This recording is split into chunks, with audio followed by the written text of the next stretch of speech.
भीम, जय संविधान, जय भारत।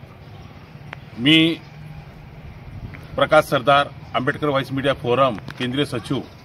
आम्ही आज रोजी 16/12/2024 रोजी माननीय महामहिम राष्ट्रपती यांना निवेदनाद्वारे कळवण्यात आलं आहे की परभणीच्या विडंबनाची प्रकरणाची सखोल न्यायालयीन चौकशी करण्यात यावी अशी आमची मागणी आहे। त्याचबरोबर परभणी प्रकरणामध्ये जो सोमनाथ व्यंकटेश सूर्यवंशी यांचा संशयास्पद मृत्यू झालेला आहे याची सुद्धा न्यायालयीन चौकशी करण्यात यावी अशी आमची मागणी आहे। त्याचबरोबर संबंधित अधिकारी पीआयने 50 आरोपी व 406 आरोपी करून खोटे गुन्हे दाखल केलेले आहे व लोकांना जे शिक्षित मुलं आहे, जे ग्रॅज्युएट मुलं आहे त्यांचं भविष्य खराब करण्यासाठी हेतुपुरस्सर केलेला आहे। याचा आम्ही निषेध करतो, प्रशासनाचा निषेध करतो।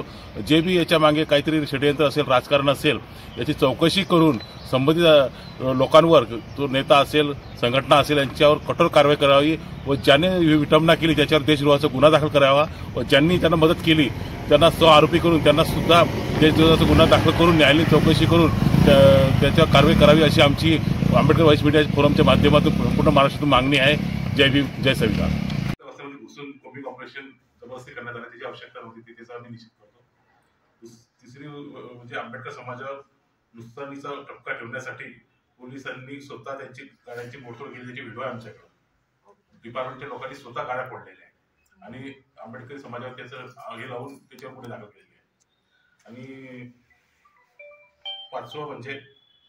चौथं म्हणजे काही मनुवादी लोक मारहाण करीत आहेत पोलिसांसोबत, त्याचा पण व्हिडिओ आमच्याकडे आहे की जे पोलीस नाही आहे, इनलिगल लोक आहेत, त्यांनी सिव्हिल ड्रेसमध्ये असून ते लोकांना मारतायत पोलिसांसोबत आणि पोलीस त्याच्यासोबत आहे, त्याचा पण व्हिडिओ आमच्याकडे आहे।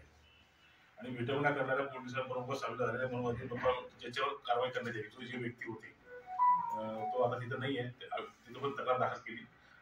तिथं आमचे काही कार्यकर्ते केले होते, आमचे अध्यक्ष जे आहे उत्तम वानखेडे त्यांनी सुद्धा निवेदन दिलं परभणीच्या कार्यकर्त्यांना भेटले।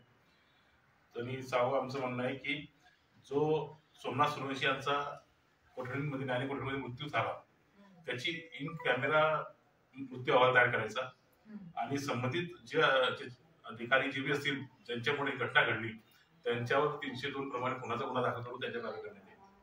आणि शेवटचा महत्वाचा असा, जे निरपराध सुशिक्षित मुलं आहेत यांनी काय केलं मॅडम की घरी जाऊन जेव्हा वातावरण पेटलं तर पोलिसांकडे रेकॉर्डिंग होतं, व्हिडिओ रेकॉर्डिंग, जे ऑलरेडी जे करतात त्याच्यामुळे दाखल करा, आमच्या म्हणत नाही, ते आरोपी असतील तर ज्या लोकांचा काही घेणं देणं नाही, जे घरामध्ये लॉचे अभ्यास करतायत, कोणी PhD करताय, असे सुशिक्षित शिकणाऱ्या मुलांना घरातून नेऊन त्यांच्यावर कोणी दाखल केले, त्याचं आम्ही तिथं आदरणीय सुजाता आंबेडकर साहेब सुद्धा गेले, कलेक्टर साहेबांची चर्चा झाली या विषयावर। साहेबांनी पॉझिटिव्ह केलं की ठीक आहे आम्ही मान्य करतो, कारण कसं आहे इथं काहीतरी कुठेतरी काहीतरी पाणी मुरतं असं आमचा शंका आहे की प्रशासनाने कसं आहे कायद्याच्या चौकट